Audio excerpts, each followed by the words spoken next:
Бүгүнкү күндө кээ бир адамдарга дин сүйлөсөң жакпайт. Көкөйүнө тийип. Неге жакпайт? Дин деген сөз эмне туугандар? Дин деген сөз адамдардын жалпысы бактылуулукка келүү. Диндин шарият илимдин аныктамасы эмне билип алыңыз. Дин деген эмне? Аныктама бар ар бир нерсенин. Мамлекеттин аныктамасы бар, башканын аныктамасы бар. Дин деген алымдар бүт мондай алтын тамга менен жазган Аллахтын адам баласына алардын эки дүйнө бактылуулугу үчүн иреттеп, тартиптеп койгон мыйзамы дейт.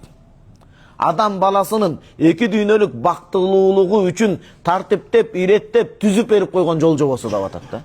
Адам кыйналбай жашайт экен да туугандар. Кыргызстанда мисал дайыма жайында барганда сабак өтөм. Дайыма көзүмө көрүнөт ата. Чоң Лексустарда адамдар кетип атат, алдыда айдап бараткан адам өзүнчө кабагына кар жаап калган, жеңеби өзүнчө.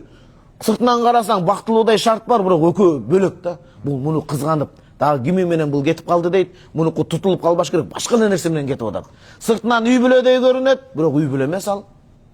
Балдарын тарбиясы алып кеткен. Муравейник деп коет экен, бир ата сакалын коюп чайкалтып алган ата апа менен кетип атат муравейникте. Экөө бактылуу десеңиз, мен балким кымбат баалуу казак бабалар айтмакчы, көбөлүктүн ичинде көрбөгөн бакытты ошондон көрдүм. Демек бакыт байлыкка байланбайт экен.